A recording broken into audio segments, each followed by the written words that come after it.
안녕하세요. 한 주간 잘 지내셨습니까?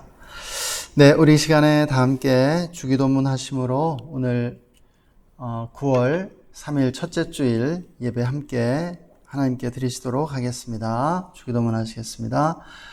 하늘에 계신 우리 아버지여, 이름이 거룩히 여김을 받으시오며 나라가 임하시오며 뜻이 하늘에서 이루어진 것 같이 땅에서도 이루어지이다. 오늘 우리에게 일용할 양식을 주시옵고 우리가 우리에게 죄 지은 자를 사하여 준 것 같이 우리 죄를 사하여 주시옵고 우리를 시험에 들게 하지 마시옵고 다만 악에서 구하시옵소서. 나라와 권세와 영광이 아버지께 영원히 있사옵나이다. 아멘. 아멘. 네, 우리 이 시간에 함께 또 예배를 위해서 또 우리 자신을 위해서 함께 기도하는 시간 잠시 가졌으면 좋겠습니다. 우리가 정말 그 성령의 능력으로 예배할 수 있도록 성령의 그러한 은혜로 주님 앞에 나아갈 수 있도록 기도하십시다. 또 정말 하나님의 그 얼굴을 우리에게 보여주시도록 하나님의 영광을 우리에게 임해 주시도록 우리가 이 시간 함께 기도하겠습니다. 하나님 감사합니다. 주님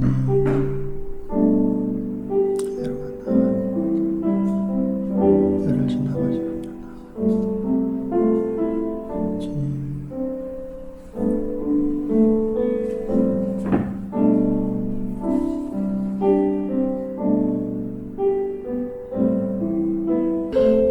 하나님 주님의 선하심과 인자하심을 찬양합니다. 한 주 동안 우리를 돌보시고 사랑해 주신 하나님의 놀라우신 사랑 감사합니다. 이 시간 우리의 죄악을 회개하며 주님 앞에 나아갑니다. 우리의 죄와 허물 다 용서해 주시기를 원합니다. 주님의 보혈을 의지하고 나아갑니다. 은혜로만 주님 앞에 섭니다. 주님, 우리를 정결케 하시고 새롭게 하여 주시옵소서. 이 시간 성령님을 초청합니다. 성령님 충만하게 임하여 주시기를 원합니다. 성령님을 인정하고 환영하고 모셔드리고 의지합니다. 이 시간 나사렛 예수의 이름으로 우리 예배를 방해하고 우리를 누르는 정사와 권세와 이 어둠의 세상 주관자들과 하늘에 있는 악의 영들을 꾸짖고 결박하고 제어하노라. 떠나갈지어다 잠잠할지어다. 예수님의 승리만을 선포하며 나아갑니다. 예수님이 승리하셨습니다. 예수님이 단 한 번도 패배하신 적이 없음을 고백합니다. 주님, 이 시간 주의 얼굴을 우리에게 보여주옵소서. 주님의 영광을 우리에게 임하게 하여 주시옵소서. 우리의 마음을 어루만지시며 우리를 새롭게 하시고 성령의 권능으로 인도해 주시기를 원합니다. 감사와 찬양을 올려드리며 주 예수님의 이름으로 기도했습니다. 아멘. 예, 우리 시간에 다 함께 기쁨으로 주님을 찬양하시겠습니다.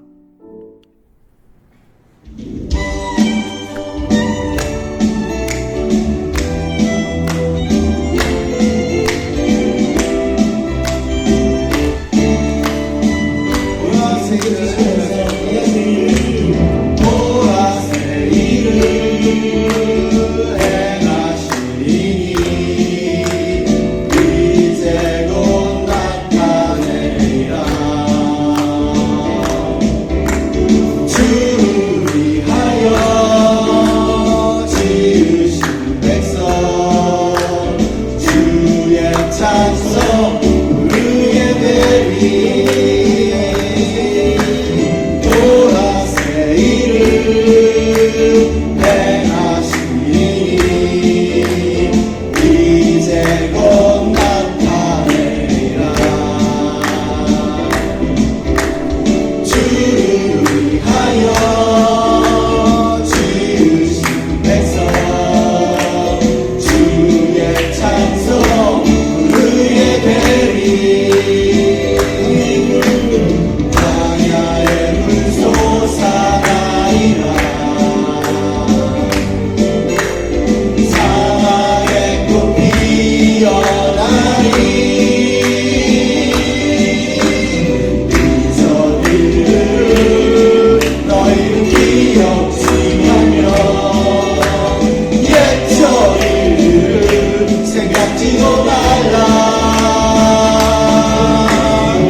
행복은 없는 참된 비결은 주의 영이 함께함이라.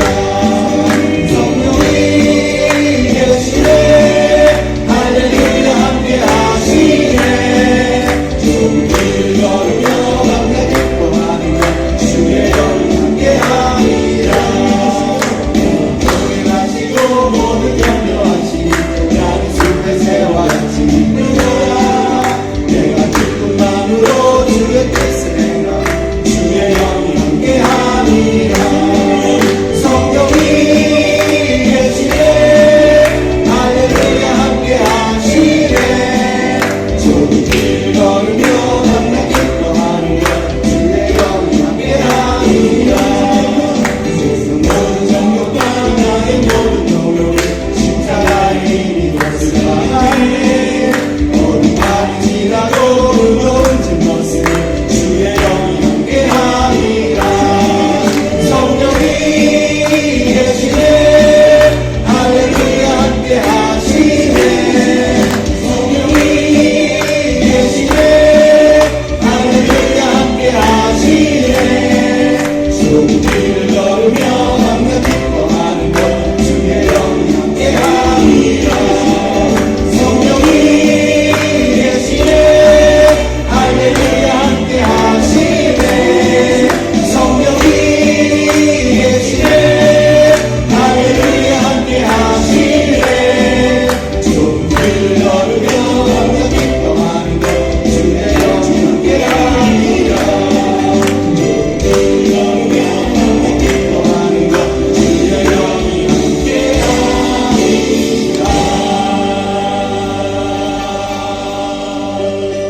아멘.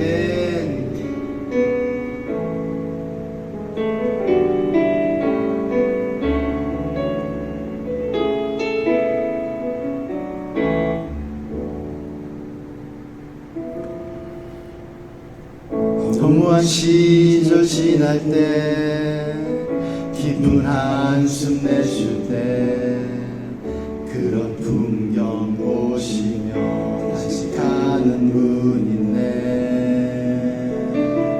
고와 같이 너희를 버려두지 않으리. 내가 너희와 영원히 함께하리라.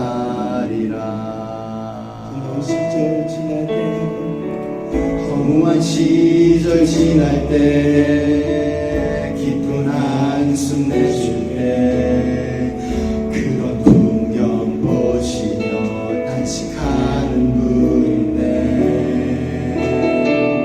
고와 같이 너희를 버려두지 않으리.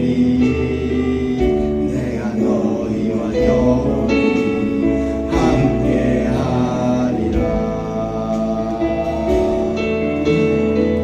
성령이 오셨네. 성령이 오셨네. 내 주에 보내신 성령이 오셨네. 우리 인생 가운데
눌린 자 갇힌 자 자유함이 없는 자 피난처가 되신 성령님 오시네 주의 영이 계신 곳에 참 자유가 있다네 진리의 영이신 성령이 오셨네 성령이 오셨네 성령이 오셨네 내 주에 보내신 성령이 오셨네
믿는 자의 반석이 되시며 산성이 되시며 우리의 피할 바위와 우리의 힘과 우리의 방패가 되시는 하나님을 찬양합니다. 주님은 우리의 상급이십니다.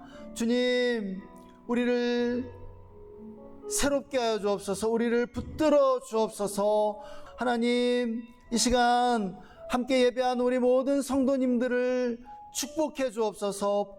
주님, 놀라운 은혜를 베풀어 주옵소서. 마음의 소원을 이루어 주시고 주님 마음속에 있는 그 간절한 외침들 주님께서 들어주시고 응답하여 주시기를 원합니다. 하나님, 우리나라를 기억하여 주옵소서. 우리나라를 긍휼히 여겨 주시옵소서. 정치와 경제와 사회와 교육과 매스미디어 또 과학기술 또 문화의 그 모든 영역들 가운데 부흥을 주시옵소서. 새롭게 하여 주옵소서. 주님의 영광을 임하게 하여 주시옵소서. 또한 남과 북에 평화를 내려주시고 평화 통일 이루게 하여 주시기를 원합니다. 북녘의 동포들을 긍휼히 여겨주시고 또한 지하교회 성도들의 간절한 기도와 부르짖음에 주님께서 응답하여 주시기를 원합니다. 하나님 또한 선교지와 선교사님들을 기억하여 주시고 또한 부흥의 은혜를 내려 주옵소서. 모든 민족이 주께 돌아와 주님을 예배할 수 있도록 축복해 주시기를 원합니다. 가난한 자들, 굶주리는 이들, 목마른 이들에게 일용할 양식을 공급하여 주시고 주님의 놀라운 구원을 임하게 하여 주시옵소서. 오늘도 우리 예배를 받아주심을 감사합니다. 주님 이곳에 임재하여 주시고 우리가 주님의 임재 가운데 깊이 들어가게 하여 주시옵소서. 오늘도 함께 해주시는 주님께 감사와 찬양을 올려드리며 주 예수님의 이름으로 기도했습니다. 아멘. 예, 오늘 우리에게 주시는 말씀 요한계시록 20장 1절에서 6절의 말씀인데요. 우리 다 함께 말씀 읽겠습니다. 시작.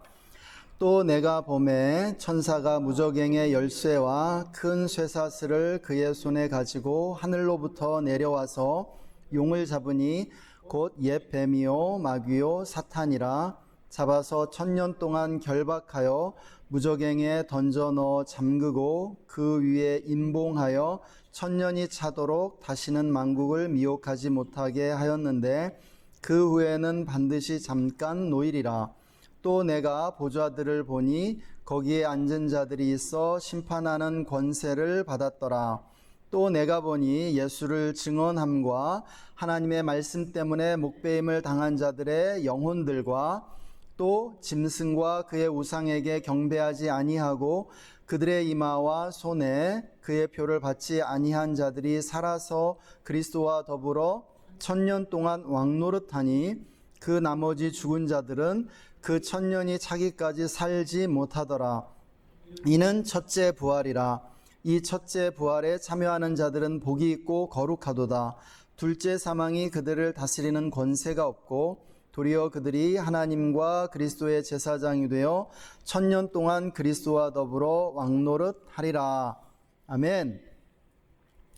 할렐루야. 예, 주님을 찬양합니다. 3주 동안 오늘 그 본문의 말씀을 가지고 천년왕국에 대한 그 말씀을 나누고 있습니다. 오늘 마지막 날인데 최대한 좀 설명해 가면서 말씀 나누도록 하겠습니다. 1인당 GNP가 벌써 34,000달러 정도 되는 그러한 시대에 들어섰습니다. 한 85년쯤에 한 3,000달러 됐었던 것 같아요. 그러면은 거의 한 40년 만에 10배로 우리 경제가 성장했다는 것을 우리가 알 수 있는데요. 이렇게 번영하고 또 부유해졌지만 그러나 80년대 못지않게 또 보수 진보 간의 이념 논쟁과 갈등이 이렇게 심각한 것들을 우리는 보게 됩니다.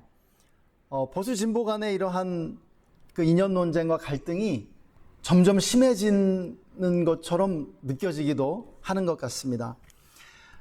이렇게 우리나라처럼 이념 갈등, 또 지역 갈등, 세대 갈등, 또 종교 간의 이러한 갈등이 많은 나라지 않습니까? 그런데 이러한 갈등이 많은 나라에서 이 국민을 통합시켜주는 그러한 기능을 정치가 발휘해야 된다라고 생각이 되는데 오히려 이런 갈등과 분열이 더 이렇게 조장되는 것은 아닌지 안타깝게 느껴집니다. 이 보수와 진보가 이렇게 갈등하고 분열할 때 중요한 것이 무엇이냐면 이 중도층, 무당층이라고 하는 것입니다. 그러니까 보수가 잘못하면 진보를 지지해 주고요. 또 진보가 잘못하면 보수를 지지해 줌으로써 이 정권을 교체해 주는 것이 바로 이 중도층이죠. 이 중도층이 바로 그러한 역할을 감당하고 있는 것입니다. 냉전시대, 또 아주 이념이 강조되던 시대에는 이런 중도층이 사실은 비난받았죠. 회색 분자라고 해서, 또 기회주의자라고 해서, 그런 식으로 사쿠라라고 해가지고 굉장히 공격을 많이 받았어요. 그러나 사실은 바로 이러한 중도층이 있기 때문에 보수도 극단적으로 가지 않을 수 있고 진보도 또 너무나 극단적으로 치우치지 않을 수 있다라고 하는 것이죠. 물론 양극단에 있는 강성 지지층이 필요 없다라는 것은 아닙니다. 사실은 필요해요. 왜냐하면 보수든 진보든 여당이든 야당이든 강성 지지층이라고 하는 이러한 견고한 기반이 있어야 존립할 수 있고 발전할 수 있기 때문입니다. 다만 이 강성 지지층이 갖고 있는 한계가 있다는 것이죠. 무엇이냐면은 지도자들이 아무리 잘못해도 무조건 지지해 주기 때문에 실수와 오류조차도 강화시킬 수 있다는 것입니다. 그것이 바로 이 강성 지지층이 갖는 한계죠. 그래서 우리가 역사를 보면 히틀러나 김일성이나 스탈린이나 모택동, 그리고 심지어는 이단이나 사이비의 교주들조차도 이러한 강성 지지층이 있기 때문에 출현할 수 있었다라는 거예요. 강성 지지층이 없으면은요, 이런 독재자들이 나올 수가 없습니다. 자기를 확고하게 지지해주는 그러한 무조건 지지해주는 지지자들이 있으니까 이런 독재자들이 겁이 없어지는 거거든요. 그래서 사실은 나라를 건강하게 만들어주고 사회와 공동체를 건강하게 해주는 사람들이 바로 이 중도층이라고 하는 사람들입니다. 적당하게 지지해주는 사람들이죠. 그리고 때로는 또 상황에 따라서 지지를 철회하거나 또 변경할 수 있는 그러한 사람들입니다. 또 우리나라에서의 이러한 갈등과 이러한 분열을 완화시켜주기 위해서 저는 그런 의미에서 건강한 제3신당, 제3의 정당이 나타나서 뿌리를 내렸으면 좋겠다라는 생각을 하곤 합니다. 또 대통령제보다는 의원내각제가 더 효율적이지 않을까 하는 생각도 하게 돼요. 왜냐하면 현재 대통령제 하에서는 실력 있는 사람보다는 카리스마적이고 스타성이 있는 사람만이 지도자가 될 수 있거든요. 네, 우리가 삼김 이후로 대통령이 된 분들도 이렇게 생각을 해보면 기성정치권에서 대통령을 배출한 게 아니죠. 정치권 바깥 혹은 아웃사이드에 있던 그러한 분들이 어느 날 갑자기 혜성처럼 등장해서 대통령 된 경우들이 대부분입니다. 훨씬 실력 있고 능력 있는 사람들이 있는데 그러한 사람들은 묻히게 돼 있어요. 왜냐면은 뭔가 이렇게 카리스마적이고 뭔가 이렇게 스타성을 가져야 뭔가 혜성처럼 등장하는 뭔가 그런 어떤 그런 드라마틱한 요소를 갖춰야만 지도자로서 인기를 얻고 지지를 얻을 수 있게 된다라는 것이죠. 그래서 국민들이 사실은 잘 몰라요. 누가 정말 실력이 있는지. 예. 그래서 사실은 국민들이 직접 뽑기보다는 국민들에 의해 선출된 국회의원들이 수상을 선출하는 그러한 방식으로 이렇게 지도자를 선출할 때 훨씬 더 좀 실력 있고 능력 있는 그러한 지도자를 배출할 수 있지 않을까 이런 생각이 든다는 것이죠. 그 하나님 말씀을 설교해야 할 교회에서 왜 정치 이야기를 하느냐 뭐 이렇게 생각하실 수 있는데요. 사실 교회에서 정치 이야기 하는 거 별로 좋지 않습니다. 네. 그런데 제가 오늘 이렇게 거의 처음인 것 같아요. 처음으로 이렇게 정치 이야기를 한 것은 오늘 설교와 연관이 있기 때문이라는 것이죠. 제가 지지난주 이 시리즈의 첫 번째로 말씀드렸던 이 전천년주의, 이 전천년주의는 가난한 자들의 종교였죠. 현세가 빨리 끝나고 내세가 오기를 소망하는 이러한 가난한 사람들이 받아들였던, 가난하고 불우한 사람들이 받아들였던 교리가 이 전천년주의였습니다. 그러다 보니까 이 전천년설이 무엇이어서 예수님이 재림하시고, 그러니까 천년왕국이 오기 전에 예수님이 재림하신다라고 하는 것이 바로 이 전천년설이었죠. 그리고 이 예수님이 재림하심으로 천년왕국이 이루어진다. 우리가 찬양했던 보라 주님이 새 일을 행하실 것이다. 광야에 물이 솟아나고 사막에 꽃이 피고 어린 양이 사자들과 함께 뛰어놀고 어린이가 독사굴에 손 넣어도 해를 받지 않는 이 천년왕국이 펼쳐진다라는 거예요. 그래서 이 전천년주의가 강조했던 것은 예수님의 그러한 임박한 재림, 임박한 세계 종말과 예수님의 재림을 아주 강조했습니다. 그러다 보니까 이제 세계 종말이 임박했고 예수님이 곧 재림하실 거라고 생각을 하니까 사람들이 사회에 대해서, 세상 일에 대해서 관심을 갖지 않게 돼서요. 그러니까 현실을 개혁하기보다는 빨리 죽어서 혹은 빨리 예수님 재림해서 천국 가기를, 천년왕국이 오기만을 원했다는 것이죠. 그러다 보니까 이 전천년설을 받아들였던 교회가 보수 우파에 기우는 경향을 갖게 됐다라는 것입니다. 이 전천년설이 지금의 한국 교회가 자라온 토양이 되었다라는 것이죠. 반면에 후천년주의는 평화와 번영을 구가하던 시기에 그런 교회가 받아들였던 그러한 교리입니다.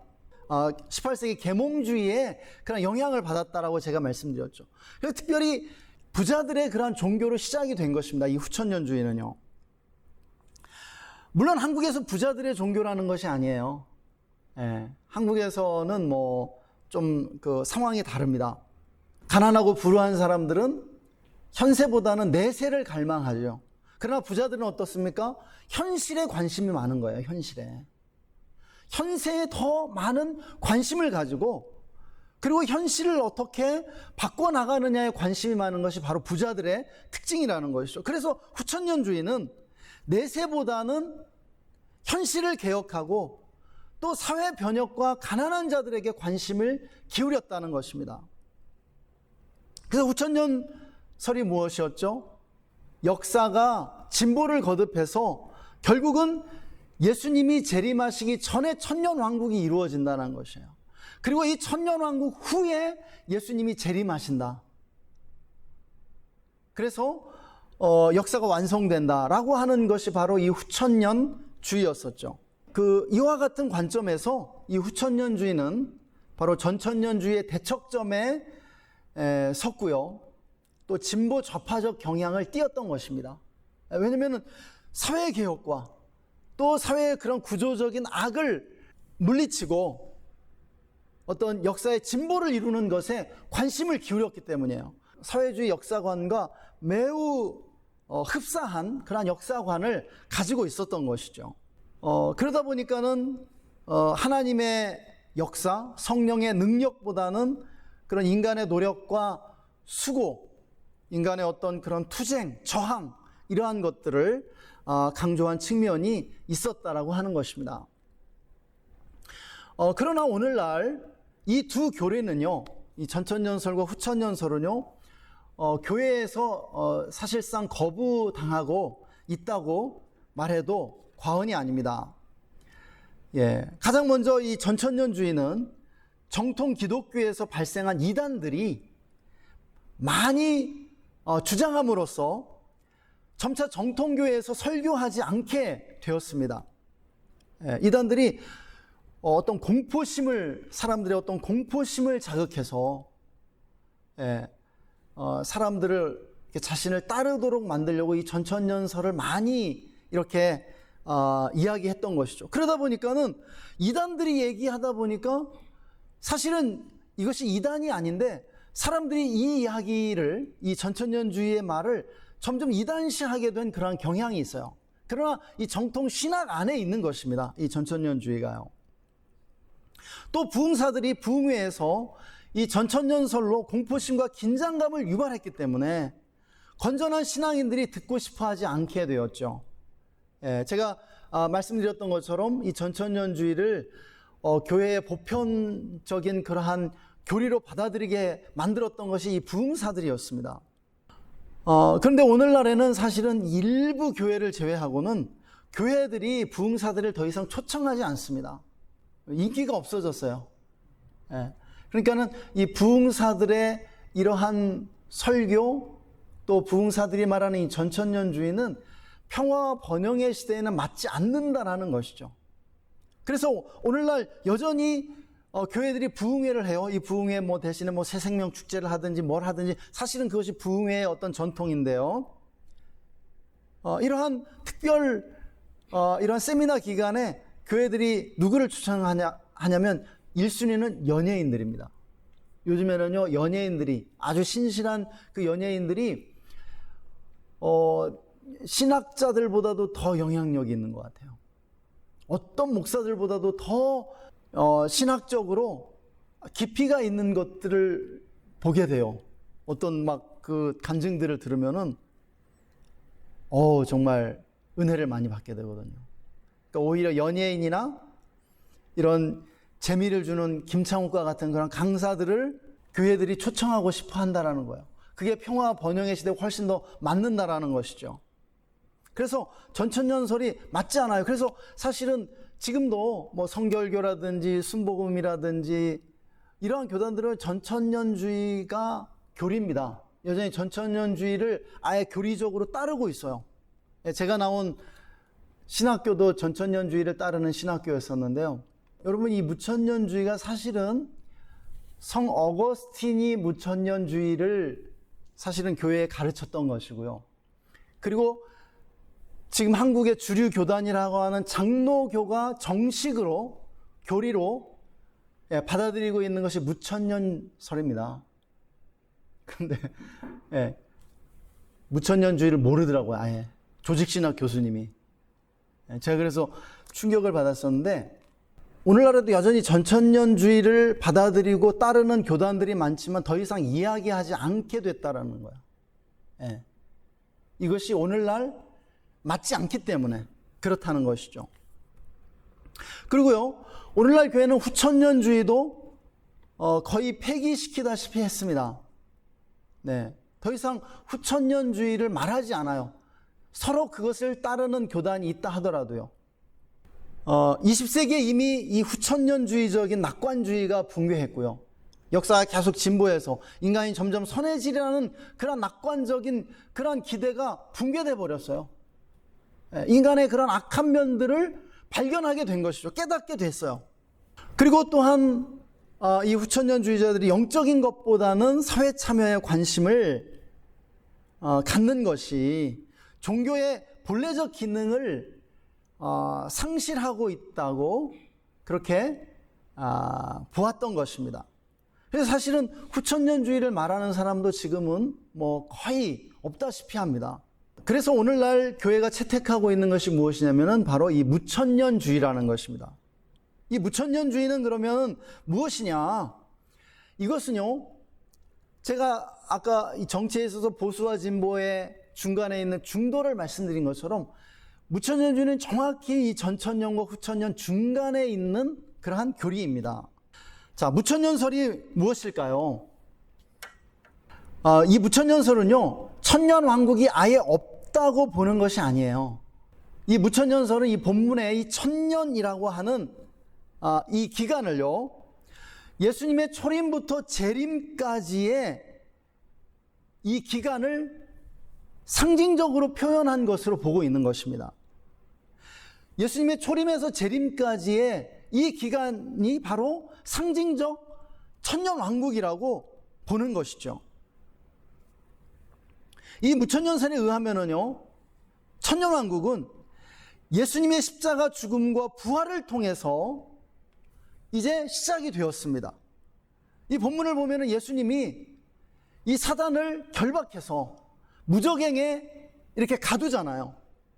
그러니까는 예수님의 십자가 사건과 부활을 통해서 예수 그리스도가, 여자의 후손 예수 그리스도가 사탄의 이 뱀의 허리를 부러뜨리고 그 머리를 짓밟고 승리하신 것이에요. 사탄의 권세를 눌러버리신 것입니다. 그리고 예수님의 재림까지 이제 우리 믿는 자들이 영적인 왕과 제사장이 되어서 이 세상을 주님이 재림하실 때까지 통치하고 있다는 것이에요. 이 세상에 대한 그 권세를 가지고 이 세상 속에 이제 빛과 소금이 되어서 이 세상을 변화시켜 나간다라고 하는 것입니다. 그래서 이 주님의 초림을 통해 천년왕국은 이미 시작되었고요. 우리는 천년왕국의 그 시대를 살아가고 있는 것입니다. 그리고 역사의 끝에 주님이 재림하심으로 사탄과 마귀적 세력이 완전히 멸망하고 천년왕국이 영원한 하나님 나라로 전환된다라고 하는 것이죠. 이것이 바로 이 무천년 설입니다. 그래서 우리가 이제 정리를 하면 이 전천년설은 내세만을 강조했었죠. 반면에 후천년설은요, 현세만을 강조했었죠. 전천년설이 종교적인 일, 영적인 것, 영혼만을 강조했다면 후천년설은 세상 일, 가시적인 삶, 어떤 사회 개혁, 육체를 강조했다고 할 수 있겠습니다. 그러나 여러분, 이 기독교 신앙은 이 양면이 다 있는 것이죠. 예. 우리에게는 현세도 중요하고요, 내세도 중요합니다. 세상 일, 영적인 삶, 이 양면이 다 중요하다라고 하는 것이죠. 이것이 분명한 성경의 주장이요, 가르침입니다. 우리는 제사장일 뿐 아니라 이 세상의 왕들이라는 것이죠. 무천년설은 어떤 의미에서 앞선 이 두 교리와 전혀 다른 교리이면서 또 전천년과 후천년을 이렇게 하나로 통합시켜 놓은, 합쳐 놓은 주장이라고 할 수 있겠습니다. 그러면 이 무천년설이 우리에게 말해주는 것 무엇이겠습니까?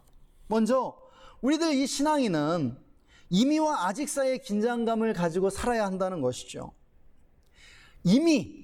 임의를 강조한 것은 후천년주의였습니다. 이미 우리에게 있는 이 현실을 강조하면서 어떤 현실을 개혁하고 이 천년왕국을 이루어 가야 한다라고 한 것이 후천년주의였고요. 아직 내세, 우리에게 다가올 그 내세를 강조했던 것은 전천년주의였습니다. 그런데요, 이 무천년주의는 이미와 아직 사이에 우리가 있다라는 거예요. 하나님 나라는 이미 우리에게 임했고요, 그리고 지금도 임하고 있고, 그리고 완성의 그날을 바라보고 있다라는 거예요. 현실도 중요하고 내세도 중요하다라고 하는 이 이미와 아직 사이를 살고 있다는 사실을 이 무천년주의는 우리에게 분명히 가르쳐주고 있습니다.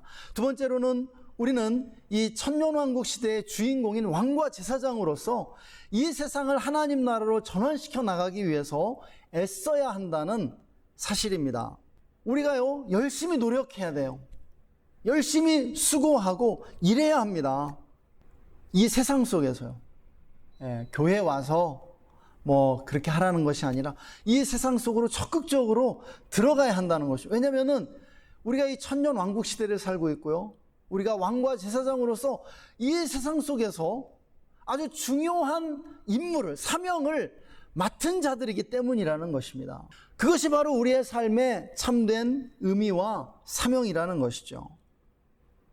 우리는 전천년주의자들처럼 세상 일에서 물러나 내세만을 바라봐서도 안 되고요, 후천년주의자들처럼 영적인 삶을 등한시하고 세상 일에만 매몰돼서도 안 된다라는 것입니다.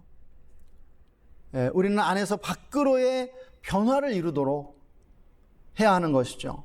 먼저 영적인 삶을 살도록 노력해야 하고요, 기도와 말씀을 우리의 삶의 중심으로 삼아야 합니다. 그리고 세상에서의 삶에 적극적으로 임해야 하는 것이죠. 나아가야 합니다. 안에서 밖으로. 마지막으로 우리는 양극단이 아니라 중도의 길, 제3의 길을 추구해야 한다라는 것입니다. 무천년주의는 전천년주의의 보수도 아니고요, 후천년주의의 진보도 아닙니다. 이것은 둘을 종합한 중도고요, 제3의 길을 취하고 있습니다. 앞서 말씀드린 것처럼 무조건적인 지지는 정치인들을 잘못된 길로 들어서게 합니다. 정치인들은 거짓말 잘하잖아요. 그런데 그 거짓말에 대해서 국민들이 분별하고 거짓말한 정치인에 대해서 분명하게 경고하고 견제하고 심판할 수 있어야 되는데 그냥 내버려 두면요, 그냥 계속 지지하면 더 해요. 더 큰 거짓말을 하게 된다라고 하는 것입니다. 결국은 민주주의를 완성시키는 것이 합리적 중도층의 여론과 투표라는 사실 우리가 늘 기억했으면 좋겠습니다. 그래서 사실을 교회는요, 어떤 특정한 그러한 정치적 성향을 드러내지 않는 것이 좋죠. 모두를 포괄하고 또 모두를 받아들이는 것이 교회라는 것입니다. 보수 진보 다 있을 수 있는 것이죠. 그래서 여러분들이 보수든 진보든 얼마든지 지지하십시오. 다 좋습니다. 그러나 제가 원하는 것은, 또 이 무천년설이 우리에게 말하는 것은 강성 지지층이 되기보다는 비판적 지지층이 되라는 것이죠. 우리가 지지하는 정당이나 정치인들을 건강하게 만드는 것이 바로 이러한 비판적 지지라는 것입니다. 이 강성 지지층이 정당이나 정치인들을 얼마나 폭주하게 만듭니까? 그러나 그들을 폭주하지 않도록 막아서야 돼요. 그거는 이런 합리적 그러한 중도가 됨으로써 우리가 그렇게 할 수 있다고 저는 믿습니다. 네. 그러니까 우리 국민들이 저는 현명하다고 봐요. 진보가 못하면 과감하게 그냥 정권 교체시켜 버리잖아요. 보수가 못하면 또 그렇게 할 거예요. 중도층이 있으니까 그게 가능한 것이죠. 네, 우리 이 시간에 잠시 좀 기도하는 시간 갖겠습니다. 하나님 감사합니다. 오늘도 우리에게 말씀하시고 우리의 예배 가운데 임재해 주신 하나님을 찬양합니다. 하나님, 3주 동안 천년왕국에 대해서 성경이 말씀해 주신 것들을 우리가 생각해 보았습니다. 하나님, 3주 동안 인도해 주신 주님을 찬양합니다. 하나님, 우리가 요한계시록에 나오는 이 천년왕국에 대한 성경적인 관점을 가짐으로 역사를 올바르게 생각하고 다가올 미래에 대해서 우리가 바라보면서 현재를 잘 살아갈 수 있도록 가장 정말 합당한 삶을 살아갈 수 있도록 주님 인도해 주시기를 원합니다. 하나님, 함께 예배한 우리 모든 성도님들 축복해 주시고, 또한 천년 왕국을 살아가고 있는 왕과 제사장으로서 정말 이 세상을 하나님 나라로 전환시켜 나가는 우리 모두가 될 수 있도록 축복하여 주시옵소서. 오늘도 함께 해주신 주님께 감사와 찬양을 올려드리며 주 예수님의 이름으로 기도했습니다. 아멘. 지금은 우리를 구원해 주신 우리 구주 예수 그리스도의 놀라우신 은혜와 그 영원하신 사랑하심으로 의복처럼 우리를 둘러 감싸주시는 하나님 아버지의 영원하신 사랑하심과 성령님의 내주 충만 교통 기름 부으심이 오늘 함께 예배한 우리 모든 성도님들과 그 가정과 직장과 삶의 현장 위에, 그리고 우리나라와 우리가 주의 교회 위에 지금으로부터 영원토록 함께 계시기를 간절히 축원하옵나이다. 아멘. 평화 하나님의 평강이